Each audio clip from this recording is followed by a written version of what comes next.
สวัสดีครับผมเกมจิรกิจจากช่องคนยักษ์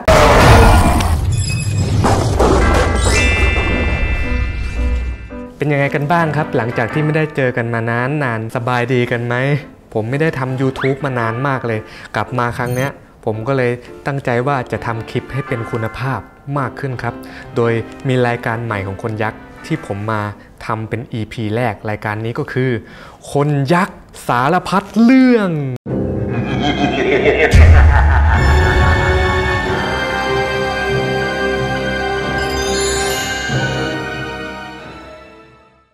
นี่เป็นยังไงล่ะโลโก้ทำเองครับแต่ก่อนเนี่ยผมอยากเป็นนักเขียนการ์ตูนผมเลยฝึกวาดรูปมาแต่สุดท้ายผมก็ค้นพบตัวเองว่าผมอยากเป็นยูทูบเบอร์ช่างมันเถอะครับมาเข้าเรื่องกันต่อรายการใหม่ของเราคนยักษ์สารพัดเรื่องจะรวมเรื่องราวสารพัดเรื่องลึกลับเรื่องราวดีๆเรื่องราวต่างๆมากมายมาให้กับทุกคนได้รับชมและรับฟังเป็นวิชาความรู้ประดับความคิดเพิ่มความสนุกสนานและความบันเทิงครับก็ฝากกดติดตามกันไปด้วยนะครับอนาคตจะมีเรื่องราวดีๆมาให้กับทุกๆคนเพื่อนๆพี่ๆน้องๆได้ชมอย่างแน่นอนครับจะพัฒนาขึ้นเรื่อยๆวันนี้เป็น EP แรกก็จะมีชื่อตอนว่า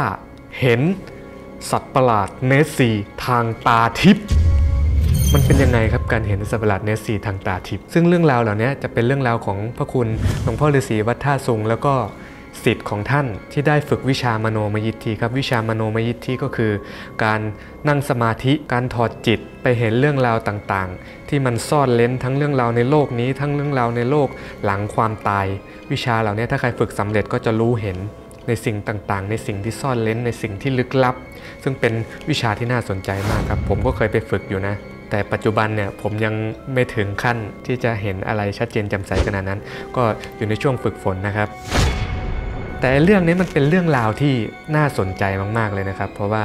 มันเป็นเรื่องราวที่ส่วนตัวผมเชื่อถือระดับหนึ่งเลยเพราะว่าผมมั่นใจในพระคุณหลวงพ่อฤาษีวัดท่าสูงครับแต่ก่อนอื่นเลยเรามารู้จักเจ้าตัวเนสซีกันก่อนว่ามันคืออะไรทุกคนรู้จักเจ้าตัวเนสซีกันไหมเจ้าตัวนี้มันมีชื่อเสียงอย่างยาวนานมากตั้งแต่อดีตมาถึงปัจจุบันนี้เลยมันมีมาเป็นร้อยปีแล้วนะครับข่าวเรื่องเนสซีเนี่ยปัจจุบันเนี่ยตั้งแต่ตอนผมเด็กเมื่อสมัยอยู่ม.2 ม.1 ม.2 เนี่ยผมก็เห็นไอ้ข่าวเนี่ยนะผมก็รู้สึกสนใจมันอยู่นะแต่ว่าข้อมูลมันยังไม่ได้เปิดเผยเปิดกว้างอะไรมากมายนะครับมาในยุคปัจจุบันเนี่ยมันมีข้อมูลต่างๆนานาแบบเปิดเผยทั้งคนพบเจอถ่ายได้เป็นคลิปบ้างมีภาพถ่ายบ้างถึงขนาดทำสารคดีรวบรวมเรื่องราวของมันมาเลยนะครับแต่สุดท้ายมันก็เป็นเรื่องลี้ลับยังไม่มีใครเจอมันจริงๆตรงหน้าและนำภาพนำหลักฐานมาให้ดูได้นะครับ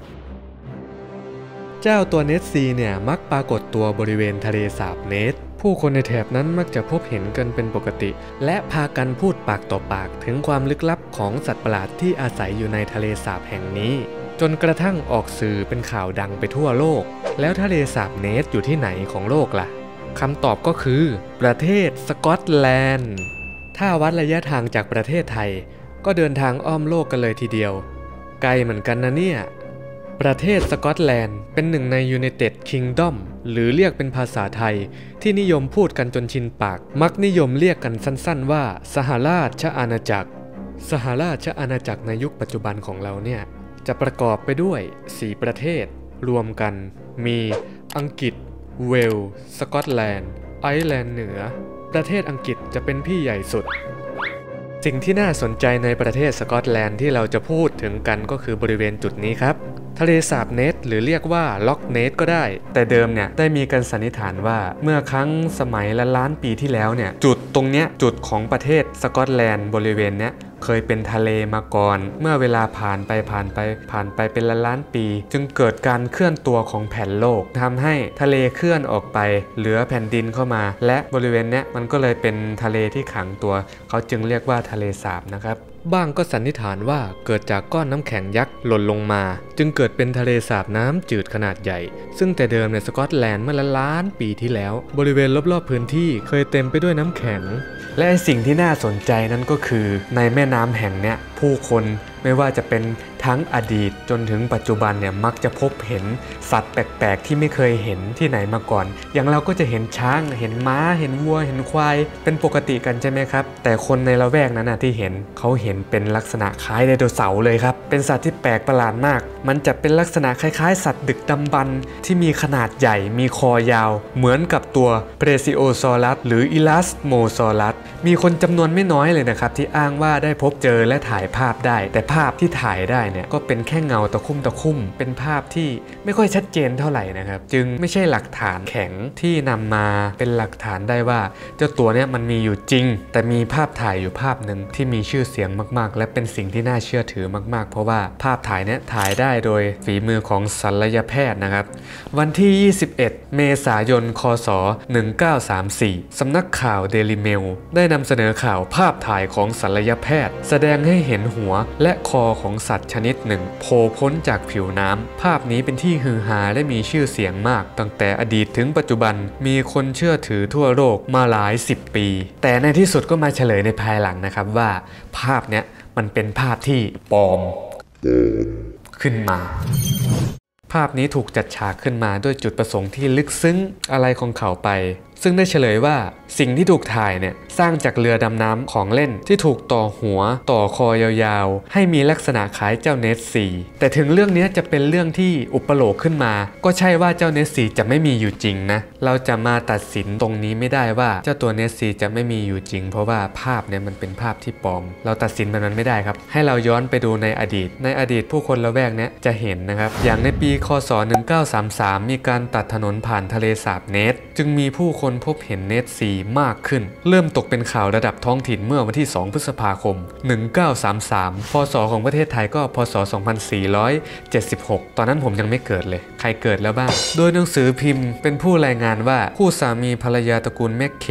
ขณะขับรถผ่านทะเลสาบคุณนายแมคเคก็เห็นอะไรบางอย่างขนาดใหญ่ในน้ำจึงบอกให้สามีหยุดรถแต่สามีไม่หยุดไม่ใช่แล้วมันไม่ใช่ส้มหยุด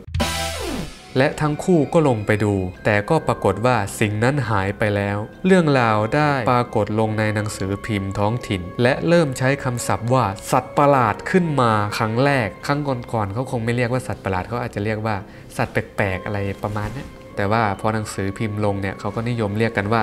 สัตว์ประหลาดแห่งท้องทะเลล็อกเนสซึ่งในปีเดียวกันเนี่ยอาเธอร์แกนคนที่ขับรถผ่านบริเวณทะเลสาบล็อกเนสได้อ้างว่าขณะที่ตนขับขี่มอเตอร์ไซค์นั้นเห็นเนสซีขึ้นมาบนบกไฟจากหน้ารถที่ส่องไปถูกตัวทำให้เห็นว่าเนสซีมีรูปร่างคล้ายเพซิโอซอรัสซึ่งลักษณะของมันเนี่ยจะคล้ายกับไดโนเสาร์เมื่อล้านปีที่แล้วนะครับซึ่งเป็นอะไรที่น่าตื่นตามากลองคิดดูสิถ้าเราเจอแบบนั้นเราจะรู้สึกยังไงขับรถไปอยู่ดีๆเนี่ยไปเจออย่างนั้นโอ้โห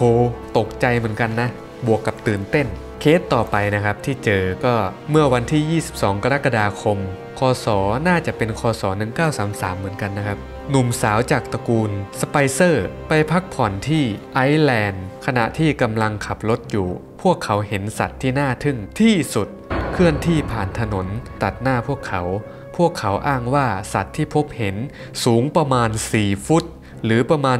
1.2 เมตรยาว25 ฟุตหรือประมาณ8 เมตรลักษณะลำคอยาวตัวกว้างเกือบเท่าถนนประมาณ 10-12 ฟุตในปากคาบซากสัตว์อยู่ด้วย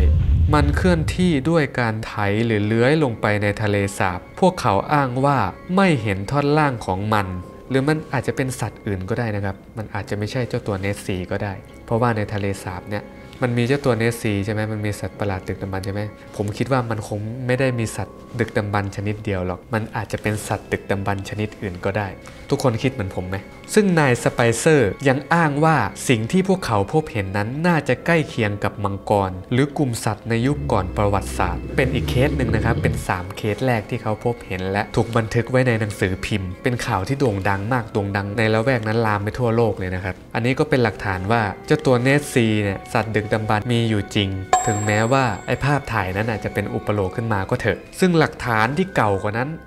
นมากๆเลยเป็นพันปีนะครับโดยหลักฐานแรกสุดที่บันทึกถึงเจ้าเนสซีหรือสัตว์ประหลาดในทะเลสาบเนส ก็คือบันทึกของอดัมแนนระบุว่าเมื่อวันที่ 22 สิงหาคม คศ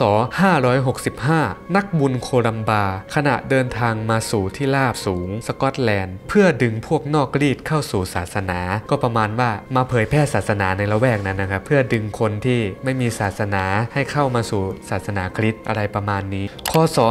565 ก็คือพศ 1108 โอ้โหตอนนั้นเราไปอยู่ที่ไหนเราเกิดเป็นใครและเราคือใครในตอนนั้นในบันทึกนั้นบอกว่าท่านได้ทำพิธีขับไล่ปีศาจที่อาศัยอยู่ในแม่น้ำเนปที่เรียกว่าพิกติสซึ่งได้ฆ่าคนไปแล้ว1 คนโดยวิธีการไล่ของนักบุญโคลัมบานะครับก็จะส่งตัวแทนชาวบ้านเนี่ยลงไปในน้ำ1 คนเพื่อล่อปีศาจแล้วทำพิธีกรรมทางศาสนาเพื่อไล่สัตว์ประหลาดนั้นไปนับว่าเป็นเรื่องอัศจรรย์มากเพราะสัตว์ประหลาดนั้นไม่กลับมาทำร้ายผู้คนอีกเลยแต่ทว่าไม่ได้มีการบรรยายถึงลักษณะของปีศาจตนนี้มีแต่เพียงบันทึกไว้ว่า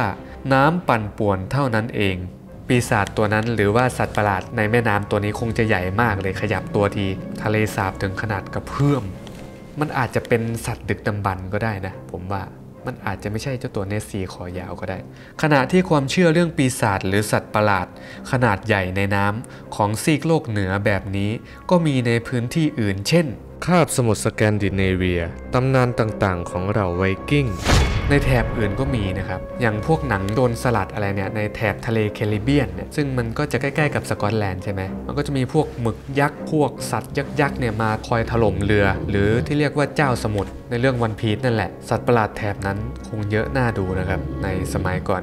สมัยนี้ก็น่าจะมีนะแค่เขายังไม่ค้นพบเฉยๆในความเชื่อส่วนตัวของผมนะความฝันของผมเนี่ยผมอยากจะไปเที่ยวแถบนั้นบ้างจังนะอยากจะเจอพวกนี้บ้างจังเผื่อผมจะได้เจออะไรดีๆแบบนี้บ้างมีโอกาสเดี๋ยวจะพาทุกคนไปนะครับในอนาคตไปผ่านคลิปวิดีโอนี่แหละอันนี้ก็คือข้อมูลที่เก่าแก่ที่สุดนะครับที่เก่ากว่านั้นก็จะเป็นข้อมูลของชาวพีคที่ถูกบันทึกไว้ในแท่งหินศิลาแกะสลักเพื่อบันทึกเรื่องราวต่างๆจะคล้ายๆกับศิลาจารึกในประเทศไทยเลยก็จะมีรูปการล่าสัตว์การดำรงวิถีชีวิตพูดถึงอะไรต่างๆและมันมีอยู่รูปหนึ่งครับที่เขาแกะสลักเป็นเหมือนงูเลยงูขนาดยักษ์ใหญ่กว่าต้นไม้อีกที่อยู่ในบริเวณแถบเนี้ยมันเป็นหลักฐานที่บันทึกได้ว่าบริเวณแถวเนี้ยมันมีสัตว์แปลกๆอยู่เยอะเราย้อนมาสู่ปี 1933 หลังจากการตัดถนนนะครับผู้คนก็จะพบเจอเจ้าตัวเนสซีกันเป็นจำนวนมากผู้คนจำนวนมากก็จะเจอเจ้าตัวเนสซีกันก็จะเล่าปากต่อปากแล้วก็เป็นข่าวระดับท้องถิ่นกระจายไปจนมีชื่อเสียงถึงขนาดวันที่ 9 ตุลาคม คศ 1987 ทางมหาวิทยาลัยเบอร์มิงแฮมได้ทำการค้นคว้าเรื่องนี้อย่างจริงจังโดยใช้เรือติดสัญญาณโซน่าหลายลำแล่นไปบนพื้นผิวน้ำเรียกว่าปฏิบัติการ Deep Scan ก็ประมาณว่าเอาตัวสัญญาณโซน่าเนี่ยติดไว้ในท้องเรือนะครับแล้วก็ขับเรือไปให้ทั่ว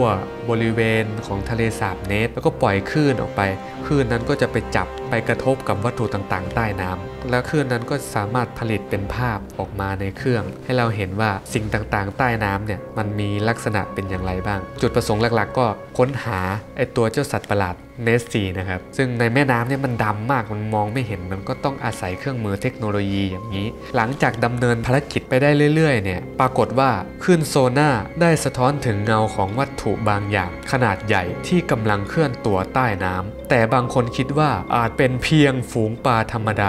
าซึ่งคนไม่เชื่อเขาก็สันนิษฐานว่ามันเป็นแค่ฝูงปลาตัวใหญ่ภาพมันไม่ค่อยชัดเขาก็เลยสันนิษฐานไปฝั่งนั้นก่อนนะครับถามผมว่าเชื่อไหมผมเชื่อนะครับเพราะว่าแถบนั้นมันเป็นพื้นที่ที่เก่าแก่ผมเชื่อว่ามันมีนะเพราะว่าในโลกนี้ทุกอย่างมันเป็นไปได้หมดถึงขนาดต่อมาอีกไม่นานรัฐบาลสหราชอาณาจักรเพิ่งจะเปิดเผยข้อมูลลับว่าทางรัฐบาลเชื่อว่าเนสซีมีอยู่จริงตั้งแต่สมัยนางมาร์กาเร็ตเทชเชอร์เป็นนายกรัฐมนตรีอยู่ภายใต้กฎหมายคุ้มครองและอนุรักษ์สัตว์ป่าของอังกฤษที่ครอบคลุมทั้งสัตว์ที่รู้จักและไม่รู้จักหลายชนิดเรื่องนี้มีอะไรที่หลากหลายมากครับจนถึงขนาดรัฐบาลออกว่าเป็นสัตว์ป่าสงวนเลยนะครับทั้งสัตว์ที่รู้จักและไม่รู้จักเลยนะถึงขนาดนั้นแสดงว่ามันต้องมีอยู่จริงแน่ๆนะครับไอ้เรื่องเนี้ยมันก็เป็นที่โด่งดังไปทั่วโลกไปทั่วประเทศเลยมาสู่ประเทศไทยด้วยนะในปีนั้นก็ประมาณ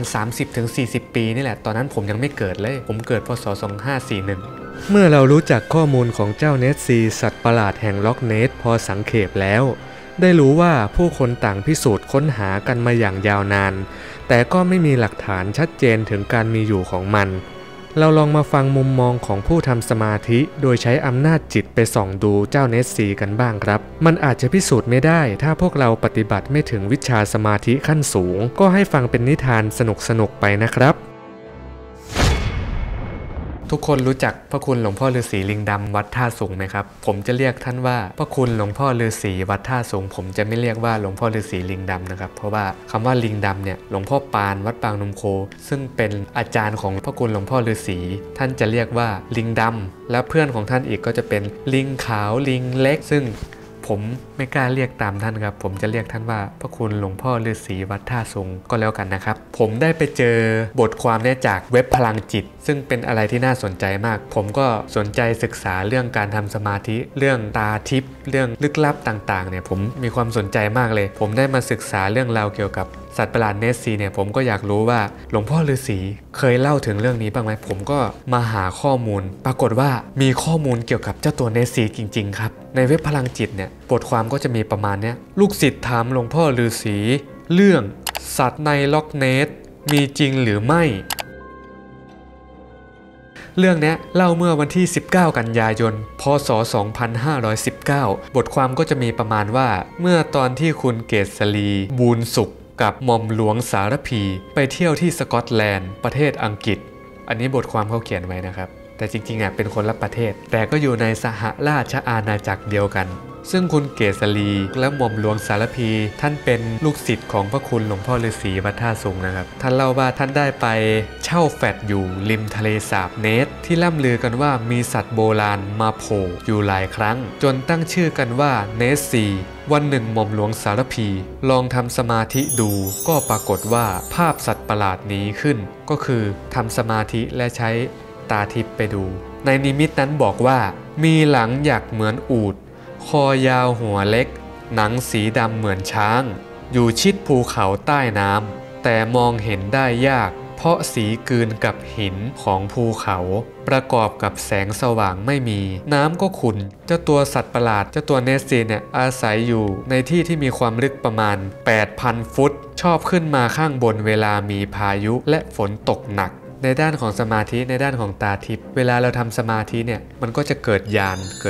ที่เขาเรียกว่าทิพย์จักขุญาณนะครับจริงๆตาไม่ได้เป็นทิพย์หรอกใจเรามันเป็นทิพย์จริงๆตาเรามันเป็นเนื้อถ้าจะเรียกตาทิพย์จริงๆต้องเรียกเทวดาเพราะเทวดามีกายที่เป็นกายทิพย์ตาของเทวดาจึงเป็นทิพย์สามารถมองเห็นสิ่งต่างๆได้อย่างทะลุปุโปร่งอย่างเป็นคนเนี่ยเขาเรียกว่ามีใจเป็นทิพย์เรียกว่าทิพจักขุญาณนะครับซึ่งการทำสมาธิเนี่ยในสายพระคุณหลวงพ่อฤาษีท่านจะสอนเรื่องมโนมยิทธิการนำใจของเราไปดูสิ่งต่างๆซึ่งถ้าสมาธิสูงขึ้นสำเร็จมโนมยิทธิมีใจที่สะอาดมีใจที่บริสุทธิ์มีสมาธิมีฌานที่สูงก็สามารถใช้กำลังสมาธิเนี้ยทำให้เกิดทิพจักขุญาณสามารถไปรู้เห็นสิ่งต่างๆได้แม้สิ่งนั้นจะซ่อนเร้นอยู่ก็ตามเราก็สามารถรู้เห็นได้ตรงตามความเป็นจริงด้วยนะครับแล้วเราจะมั่นใจได้อย่างไรว่าวิชามโนมยิทธิที่รู้เห็นนั้นตรงตามความเป็นจริงวิธีพิสูจน์ของผู้ฝึกก็อย่างเช่นใช้ดูว่าบนรถเมล์คันที่เรากำลังจะขึ้นมีคนบนนั้นกี่คนของในกระเป๋าเพื่อนมีอะไร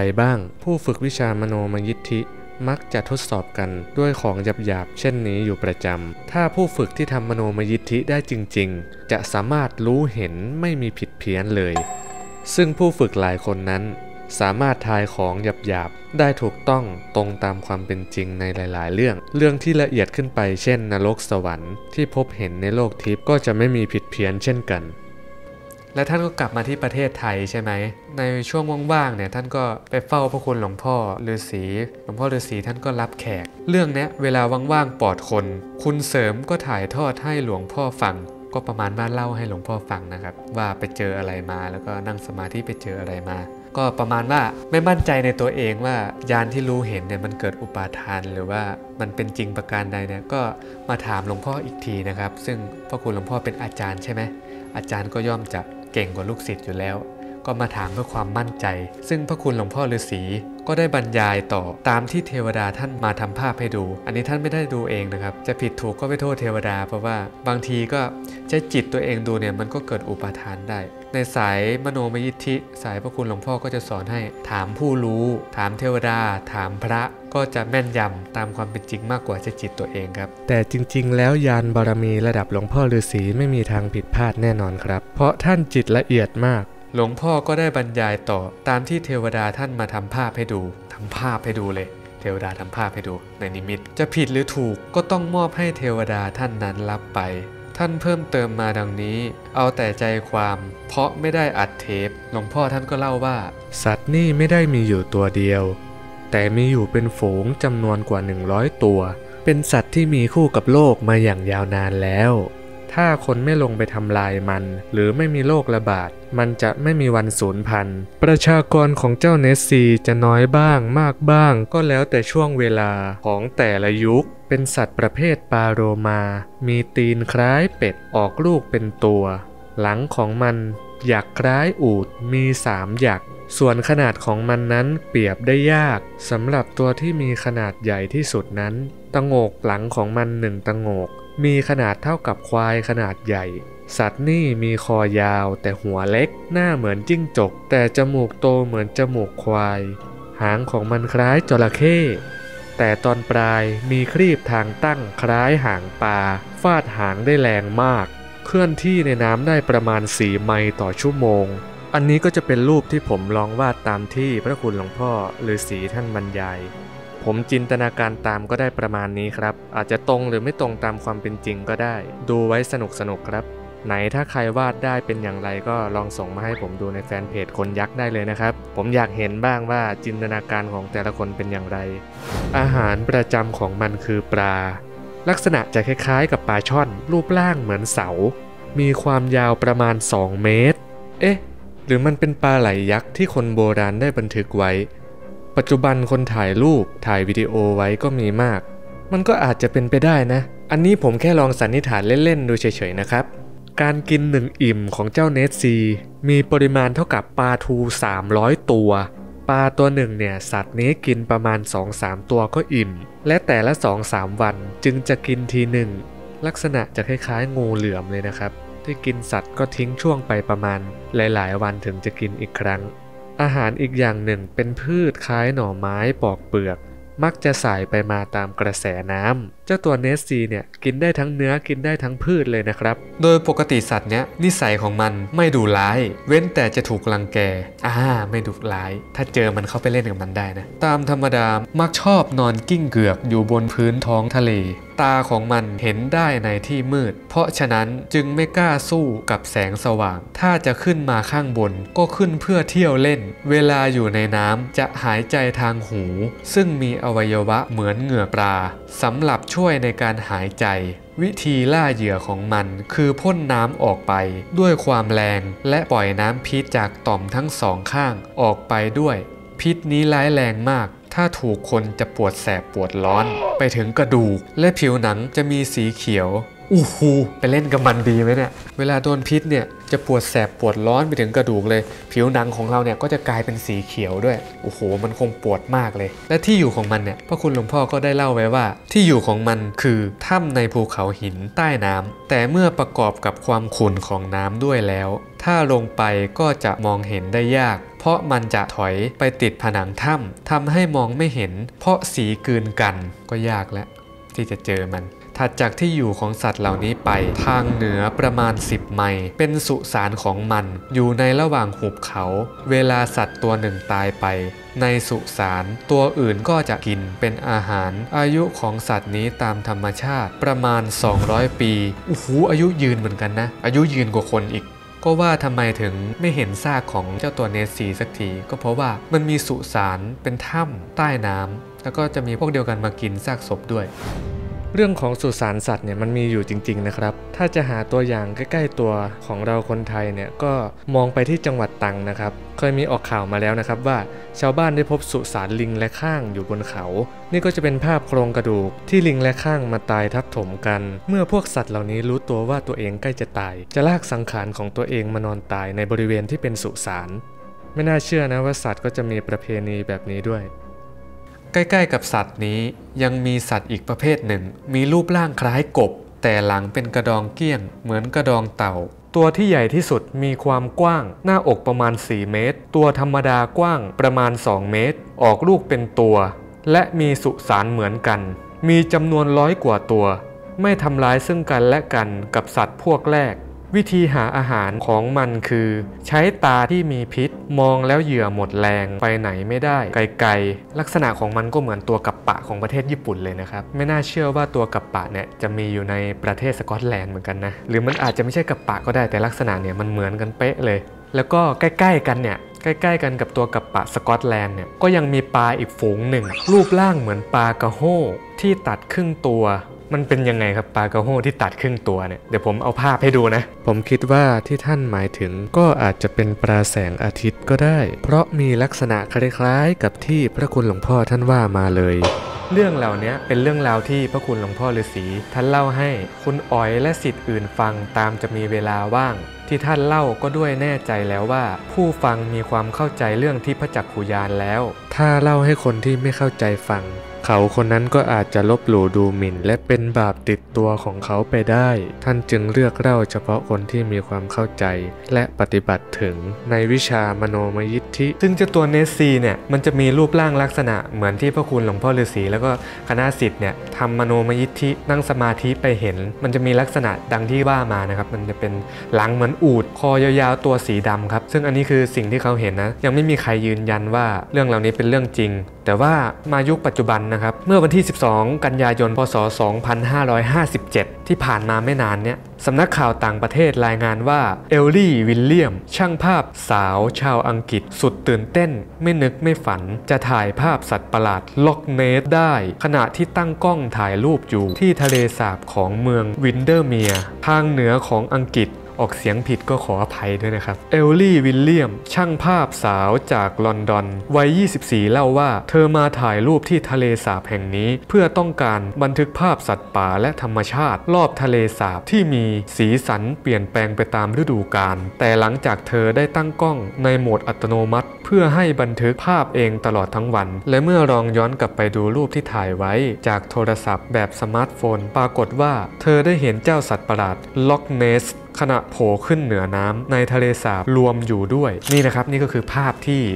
เธอถ่ายได้นะครับอันนี้เป็นภาพจากข่าวเลยนะจริงแท้ประการใดก็อยู่ที่วิจารณญาณของทุกๆคนนะครับแต่ข่าวเนี้ยไปเซิร์ชดูได้เลยนะแล้วผู้หญิงคนนี้ก็บอกว่าตอนแรกที่เห็นฉันคิดว่าเป็นหงส์หรือห่านเสียด้วยซ้ำแต่เมื่อดูอย่างละเอียดจึงรู้สึกตื่นเต้นมากที่ตั้งกล้องถ่ายภาพได้อย่างถูกที่ถูกเวลาจริงๆเอลลี่กล่าวด้วยความตื่นเต้นดีใจหลังจากที่เธอสามารถบันทึกภาพสัตว์ประหลาดตัวนี้ได้ที่ทะเลสาบแห่งวินเดอร์เมียร์ซึ่งอยู่ห่างจากเขตล็อกเนสในสกอตแลนด์ไปไกลถึง241กิโลนี่นะครับนี่ก็คือทะเลสาบเดี๋ยวผมจะเอาภาพให้ดูภาพ Google Map ให้ดูนี่คือภาพของทะเลสาบเนสนะครับและนี่ก็คือทะเลสาบวินเดอร์เมียร์อยู่ห่างออกมา241กิโลไม่น่าเชื่อนะครับว่ามันไม่ได้มีแค่ในทะเลสาบเนสมันกระจายไปทั่วเลยไอตัวสิ่งมีชีวิตดึกดำบรรพ์เหล่านี้ผมก็เชื่ออย่างนั้นนะว่ามันไม่ได้มีแค่ตรงนี้หรอกมันมีอยู่ทั่วบริเวณทั่วอาณาเขตของแหล่งน้ำนั่นแหละครับเพราะว่ามันเป็นทะเลโบราณมันเป็นทวีปที่กว้างแล้วก็เป็นเขตโบราณซึ่งนักวิทยาศาสตร์ก็ยังไม่สามารถค้นพบสิ่งมีชีวิตต่างๆได้หมดทั่วโลกนี้มันก็ไม่แปลกที่จะมีสัตว์ดึกดำบรรพ์เหล่านี้หลงเหลืออยู่เพียงแต่เรายังไม่ค้นพบพวกมันนั่นเองครับสำหรับรูปถ่ายที่ช่างภาพสาวชาวอังกฤษนำมาโชว์นั้นแสดงให้เห็นสัตว์ประหลาดตัวใหญ่ที่มีลักษณะคล้ายไดโนเสาร์ทั้งส่วนของลำคอและลำตัวลอยตัวอยู่ในน้ำโดยมีลักษณะคล้ายคลึงกับสัตว์ประหลาดล็อกเนสหรือรู้จักในชื่อเนสซีที่เคยมีผู้พบเห็นในทะเลสาบที่สกอตแลนด์และในที่อื่นๆมาแล้วนี่นะครับรูปร่างมันก็ตรงกับที่พระคุณหลวงพ่อฤาษีแล้วก็คณะศิษย์ได้ไปเห็นมาแล้วคอยาวหลังเหมือนอูฐแต่นี่มันถ่ายไม่ชัดครับขนาดตัวมันก็อาจจะแตกต่างกันไปตามแต่ละตัวดังพระคุณหลวงพ่อท่านว่านะครับทุกคนมีความคิดเห็นอย่างไรเชื่อว่าเจ้าสัตว์ประหลาดแห่งล็อกเนสเนี่ยมันมีอยู่จริงหรือไม่และสัตว์ประหลาดต่างๆที่คนยังไม่ค้นพบมีอยู่จริง สามารถคอมเมนต์เสนอความคิดเห็นกันไว้ใต้คลิปได้นะครับผมจะเข้าไปอ่านแน่นอนหากคุณชอบคลิปนี้และเรื่องราวดีๆแบบนี้ก็อย่าลืมกดไลค์กดติดตามกดกระดิ่งเพื่อที่ในอนาคตเนี่ยผมจะนำเรื่องราวต่างๆเรื่องราวดีๆเรื่องราวลึกลับเรื่องราวที่ทุกคนอาจจะยังไม่เคยรู้มาให้กับเพื่อนๆพี่ๆน้องๆทุกคนฝากกดติดตามช่องคนยักษ์ด้วยนะครับแล้วได้มาพบกันในครั้งนี้ก็ขอให้ทุกคนปลอดภัยจากโรคภัยไข้เจ็บโรคระบาดทั้งหลายมีความสุขสดชื่นมีความจำเริญรุ่งเรืองกันนะครับหากพูดผิดประการใดหรือข้อมูลใดผิดพลาดผมก็ขอกราบขออภัยไว้ณที่นี้ด้วยนะครับพบกันใหม่คลิปหน้าสำหรับวันนี้สวัสดีครับรักทุกคนครับ